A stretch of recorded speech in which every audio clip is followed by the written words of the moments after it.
Welcome to a Kino-rific episode of Monday Movie Pickup.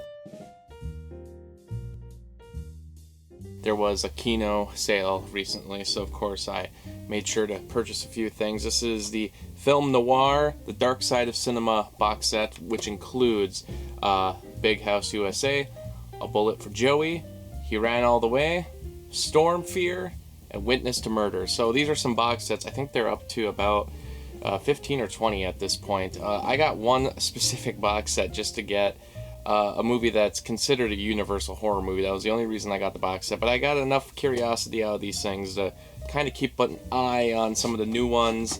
And this one, unfortunately, is going out of print. So if you haven't purchased this one yet, make sure to do so sooner than later in order to get the first edition of these film noir box sets. Not too pricey. Kino usually has pretty good prices in general, but just to get this many movies out of it and for a continuing box set line like this for some more obscure film noir movies, I think it's great. So try to get it while you can. Here is Death Wish. This is the 4K edition of the film. I previously owned this movie along with the sequels. The sequels came in a cheaper multi-film pack. It didn't include the fifth one. I had the second, the third, and the fourth movie, and then I bought the original movie separately. I believe I also have the remake with Bruce Willis, of course. But this one is the 4K that has some of the best special features. While I was at it, I made sure to get the sequel. So this is the fourth one. The second film was actually released through Vinegar Syndrome on 4K. That has, I believe, the most special features, the most cuts of that movie. The third one has not, from my knowledge, been released through a separate label. So I still own that multi-film pack with Death Wish 2, 3, and 4. But this is the better way to get the fourth film because it does actually include some special features. Overall, because it's Kino, there's probably a better transfer to go along with this as well. And, you know, just trying to properly complete the Death Wish series, featuring the all-time classic action hero Charles Bronson, because I also made sure to get Death Wish 5. This is the Face of Death, the final of the Charles Bronson movies, and this is the one that, for whatever reason, that collection of movies didn't include the fifth one. I didn't even realize there was a fifth movie until I saw this Kino release. So honestly, I didn't really know much about this one at all, but now I can say I own every Death Wish film, including the Bruce Willis one. Okay, so the only reason I know about this movie is that there was a book called 1001 Movies to Watch Before You Die. This was, because they go in order of release, so the earlier movies, I actually knew the names of all of them. This was the first one I didn't actually know anything about. This was a serial that was released in theaters in the 20s. Actually, it might have even been the 1915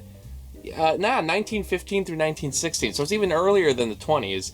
So, like, one of the first film serials to ever be produced, and just incredible that something like this, so many individual films, because, like a serial, it ran for 10 episodes. The fact that something like this still exists more than 100 years later, that is incredible. It's not one that I ever thought I would get to watching, through that book. Most of those titles, there's some not really obscure ones, but just like a lot of foreign movies, ones that are harder to track down, especially when I first got that book about like 10 years ago. But nowadays, with the internet, it's easier to access every movie, and this was still one, though, that I didn't really know if I'd ever get to, because, I mean, with a serial, I mean, it ends up running for a few hours in order to get through the whole thing. But now that there's a whole Kino release that compiles everything, yeah, it says right there 6.5 hours. Gonna have to find 6.5 hours to sit down and watch the complete serial. We have here For Love or Money. So this is another Kino release of a Michael J. Fox film. They also released Secret to My Success, which I watched recently. It's not a great movie. But I love Michael J. Fox. I'm trying to track down some of his lesser-known movies, and this is one of them. So here's Hollywoodland, the movie where it takes place in the 50s, sort of take on real events, but obviously romanticized as well, featuring Ben Affleck as the original actor of Superman, George Reeves, and one that I've been skipping for way too long because I like watching. I don't know. I like Ben Affleck. I didn't even realize that Kino had this one available, so been meaning to get to this one for quite a while. And then last but not least, we have Brokeback Mountain, monumental film that came out at the time. A movie that a lot of people expected to win Best Picture. It did not. It was ultimately beaten by Crash. There's still some debate to this day as to why this film did not win Best Picture.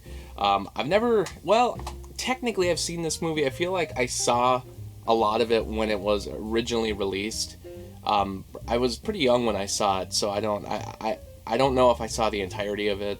But I did see Crash, and Crash didn't impress me all that much. I didn't like it. I did a review of it on YouTube, and a lot of people disagreed with me. Like, there was quite a bit of support for that movie, more so than you would have expected, given that it's sort of famous for being the movie that shouldn't have even won Best Picture. But it seems like a lot of people do enjoy the movie. I feel like nowadays the conversation of Brokeback Mountain and Crash just becomes the Oscar debate. But I mean, it's been more than 20 years. Maybe it's time to move on from that and just look at the movies for what they are. And you know, Crash, like, I try to look at it not as the Best Picture winner, but just like as a movie, and still I didn't think it really impressed me all that much. So I gotta give Brokeback Mountain a proper watch, not one where I'm watching just parts of it as a kid when I believe when it first came out. So I'll have to see what this one is all about, and maybe this should have been the true. I think it probably was the true contender for Best Picture, but I'm gonna finally give it a watch to see if that point stays true.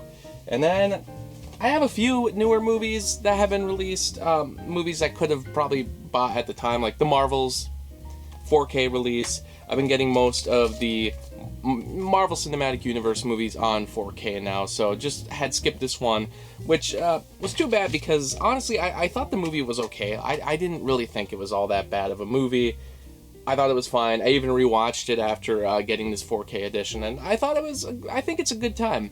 Not monumental, probably not better than the first one, not better than a lot of MCU movies, but I'm like, it's fun. Even rewatching it, I was like, it's kind of a fun movie. And then another MCU movie here is Captain America: Brave New World. Another one that I didn't think was all that bad. I know a lot of people kind of mock this one, were disappointed in it, didn't think it delivered on a lot of what was promised in the trailers and for what they were trying to do with this movie. I thought the movie was fine. I had a good time watching it for what it was. Again, not like a monumental MCU movie, not one of their best, but I still had a good time. I thought it was overall a pretty, I mean, just even from the reviews, I was kind of shocked while watching it. Like, this isn't as bad as the reviews make it out to be. And then we have here Godzilla X Kong, The New Empire. I feel bad about these newer Godzilla and King Kong movies because anytime I see them, I almost immediately forget everything about the movie.